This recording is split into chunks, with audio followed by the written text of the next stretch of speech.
Hi, എല്ലാവർക്കും ചെമ്പരത്തിയുടെ മറ്റൊരു മനോഹരമായ എപ്പിസോഡിലേക്ക് സ്വാഗതം. നാരായണൻ പറയുകയാണ്, കൂടെ കല്യാണിയും ഉണ്ട്. രാത്രി അദ്ദേഹം മൂത്ത മകനെയും മരുമകളെയും കാണാൻ പോയതാണ്. മറ്റുള്ളവരുടെ ഉറക്കം നഷ്ടപ്പെടുത്തി കണ്ടാണോ ഇതൊക്കെ ചെയ്യേണ്ടത്? മടിച്ചു നിൽക്കുന്ന കല്യാണിയെ വാ വാ എന്നും പറഞ്ഞ് വിളിക്കുകയാണ് ശിവരാമകൃഷ്ണൻ. അച്ഛ എന്ന് അരവിന്ദ് വിളിക്കുമ്പോൾ ശിവരാമകൃഷ്ണൻ ചോദിക്കുകയാണ്, ഇതെന്താ, നിങ്ങളാരും കിടന്നില്ലേ? കല്യാണിയെ കണ്ട് ദേഷ്യത്തോടെ നോക്കുകയാണ് അരവിന്ദ്. അച്ഛൻ ബ്രോയുടെ അടുത്തേക്കാണ് പോയതെങ്കിൽ ഞങ്ങളോടൊന്ന് പറഞ്ഞിട്ട് പോയിക്കൂടായിരുന്നോ? ഞങ്ങൾ എത്രത്തോളം ഭയപ്പെട്ടു എന്നറിയാമോ? ശിവരാമകൃഷ്ണൻ കരഞ്ഞുകൊണ്ട് പറയുകയാണ്, എനിക്ക് വിശക്കുന്നു, ആഹാരം വേണം, അതുകൊണ്ട് ഞാൻ കല്യാണിയെ വിളിക്കാൻ പോയതാണ്. ചെല്ല് മോള് ചെല്ല് എന്നും പറഞ്ഞ് അടുക്കളയിലേക്ക് കല്യാണിയെ പറഞ്ഞു വിടുകയാണ് ശിവരാമകൃഷ്ണൻ.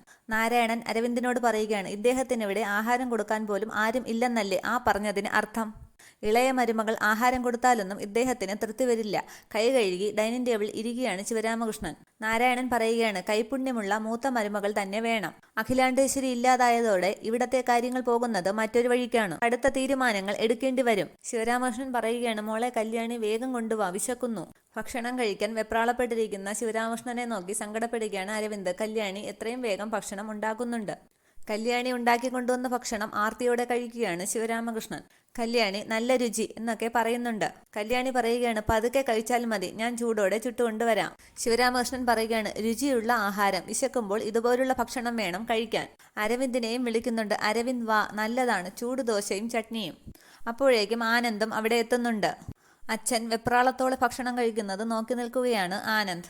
ദോശ ആനന്ദിന് നേരെ നീട്ടിയിട്ട് ശിവരാമകൃഷ്ണൻ പറയുകയാണ്, മോനെ ആനന്ദ്, നീ വന്നോ? ദോശയാണ്, നല്ല രുചിയാണ്, നീ കഴിക്കുന്നോ? വേണ്ടച്ച, ഞാൻ കഴിച്ചതാണെന്ന് ആനന്ദ് പറയുന്നു. ശിവരാമകൃഷ്ണൻ പറയാണ്, നല്ല രുചിയുള്ള ദോശയും ചട്നിയും. എന്നിട്ട് പറയുകയാണ്, അവരെ ഞാൻ വിളിച്ചതാണ്, ആർക്കും വേണ്ട. നല്ല ചൂടുള്ള ദോശയാണെന്ന് പറഞ്ഞുകൊണ്ട് ശിവരാമകൃഷ്ണൻ വീണ്ടും വീണ്ടും കഴിക്കുകയാണ്.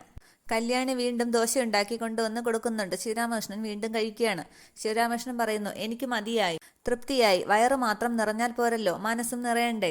ഇപ്പോ വയറും നിറഞ്ഞു, മനസ്സും നിറഞ്ഞു. ഇപ്പോഴാണ് തൃച്ചംബരത്തെ കിച്ചണിൽ ഒരു ഐശ്വര്യം വന്നത്. അതിനുശേഷം കല്യാണിയോട് പറയുകയാണ്, കല്യാണി, ഇനി നീ എങ്ങോട്ടും പോകാൻ പാടില്ല, ഇവിടെ തന്നെ ഉണ്ടാകണം, എല്ലാവരും വേണം. അതാണ് കുടുംബത്തിന്റെ വെളിച്ചം. എന്നിട്ട് കല്യാണിയെ ചേർത്ത് പിടിച്ച് പറയുകയാണ്, ഇനി മുതൽ കല്യാണി ഇവിടെ തന്നെ ഉണ്ടാകും. ഇതെന്റെ തീരുമാനമല്ല, അഖിലയുടെ തീരുമാനമാണ്. പിന്നീട് കാണിക്കുന്നത് സുബ്രുവിന്റെ വീട്ടിൽ അനിയൻകുട്ടൻ മുറ്റത്ത് നടക്കുകയാണ്. അനിയൻകുട്ടൻ പറയുകയാണ്, ചേച്ചി എന്താ ഇത്ര താമസിക്കുന്നത്?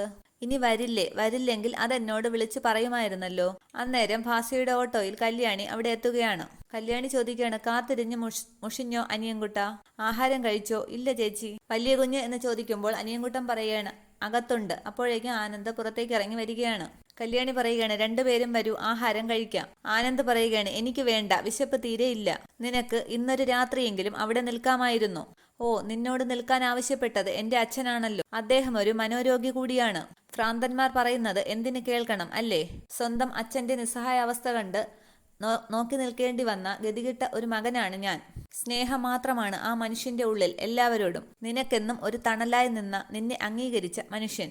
ഓ, നിന്റെയൊക്കെ പകയും പ്രതികാരവുമൊക്കെ തീരണമെങ്കിൽ എതിരാളികൾ മരിക്കണം അല്ലേ? വാക്കുകൾ കൊണ്ട് പോലും ആരെയും മുറിവേൽപ്പിക്കാത്ത ഒരച്ഛന്റെ മകനാണ് ഞാൻ. നിയന്ത്രണം വിട്ട് എന്തെങ്കിലും പറഞ്ഞു പോയാൽ ഞാൻ തന്നെ വേദനിക്കേണ്ടി വരും. അതുകൊണ്ട് ഞാനൊന്നും പറയുന്നില്ല.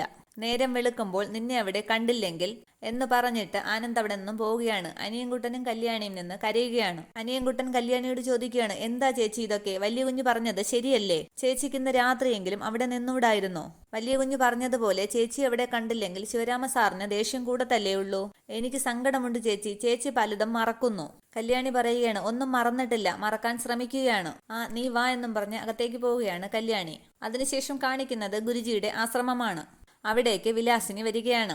വിലാസിനി പറയുകയാണ്, അഖില ഇവിടെ കാണാനാണ് കൂടുതൽ സാധ്യത. ഇവിടെ ഏത് മുറിയിലാണാവോ ഒളിച്ചിരിക്കുന്നത്? എന്തായാലും എല്ലാവരും ധ്യാനത്തിലാണ്. ഇപ്പോൾ തിരയാൻ പറ്റിയ സമയമാണ്.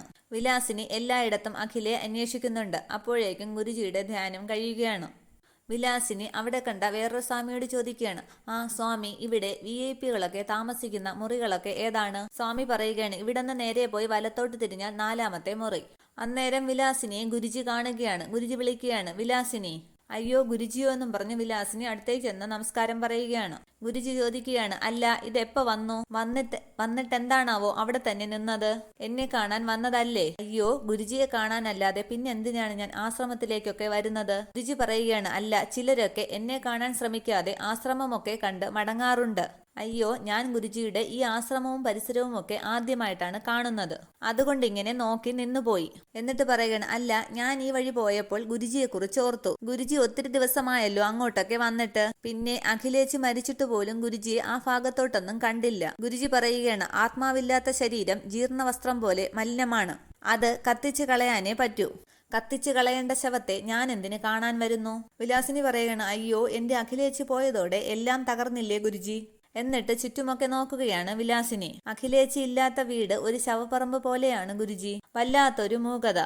ആരും ഒന്നും മിണ്ടുന്നില്ല. ആർക്കും ആരോടും ഒന്നും പറയാനുമില്ല. ആ തറവാട് നശിച്ചു ഗുരുജി.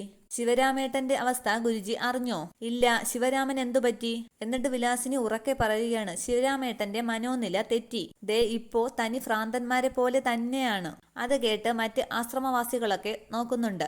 ഏതു നേരവും അങ്ങോട്ടും ഇങ്ങോട്ടും ഇങ്ങോട്ടും അങ്ങോട്ടുമൊക്കെ ഒരേ നടപ്പാണ്. അതിനിടയ്ക്ക് വായി തോന്നുന്നതെല്ലാം വിളിച്ചു പറയുകയും ചെയ്യും. വീണ്ടും ഉറക്കെ പറയുകയാണ് വിലാസിനി, അഖിലേച്ചി മരിച്ച അതേ ദിവസം തുടങ്ങിയതാണ്. എന്റെ അഖില മരിച്ചിട്ടില്ല, അവൾ ഇപ്പ വരും എന്നും പറഞ്ഞ് കാത്തിരിക്കുവാണ്. ശിവരാമേട്ടനെ കണ്ടിട്ട് ഞങ്ങളുടെ ചങ്ക് തകരുകയാണ് ഗുരുജി. അന്നേരം ഗുരുജി പറയുകയാണ്, അഖിലയും ശിവരാമനും തമ്മിൽ അത്രയേറെ ഹൃദയബന്ധമായിരുന്നു എന്നല്ലേ അതിനർത്ഥം? അഖിലേച്ചി മരിച്ചു, ശിവരാമേട്ടന് ഭ്രാന്തുമായി, മക്കള് രണ്ടും രണ്ടു വഴിക്കുമായി. തകർന്നില്ലേ എല്ലാം? അന്നേരം ഗുരുജി മനസ്സിൽ പറയുകയാണ്, ഇത് മരിച്ചത് അഖിലയല്ല എന്നറിഞ്ഞിട്ടുള്ള വരവാണല്ലോ. ശിവരാമന്റെ അവസ്ഥ അഖിലയെ എങ്ങനെയാണ് ഒന്നറിയിക്കുക? അടുത്തു വന്ന് വിലാസിനി പതിയെ ചോദിക്കുകയാണ്, ഗുരുജി എന്താ ആലോചിക്കുന്നത്? അല്ല, ഞാൻ ശിവരാമന്റെ ആ അവസ്ഥയെപ്പറ്റി ആലോചിച്ചങ്ങ് നിന്നുപോയതാണ്. എന്തു ചെയ്യാം, ദൈവ തീരുമാനങ്ങളെ ശിരസാവഹിച്ചല്ലേ പറ്റൂ. വിലാസിനി പറയുകയാണ്, ഇതൊന്നും വന്നു ചേർന്നതല്ലല്ലോ ഗുരുജി, വരുത്തി കൂട്ടിയതല്ലേ. കല്യാണി കൊടുത്ത ആ കേസിൽ നിന്നല്ലേ ഇതിന്റെയൊക്കെ ആരംഭം. അവൾ ഒറ്റ ഒരുത്തിയല്ലേ ഞങ്ങളുടെ കുടുംബത്തെ തകർത്തത്. സംഭവിക്കാനുള്ളതെല്ലാം സംഭവിച്ചേ പറ്റൂ വിലാസിനി. അതിന് ആരെയും കുറ്റപ്പെടുത്തിയിട്ട് കാര്യമില്ല. ഗുരുജി പറയുകയാണ്, വിലാസിനിയുടെ ആഗമനോദ്ദേശം കഴിഞ്ഞെങ്കിൽ മടങ്ങാം. എനിക്ക് പൂജയ്ക്കുള്ള സമയമായി. അയ്യോ, ഗുരുജിയുടെ പൂജ നടക്കട്ടെ, ഞാൻ പോകുക.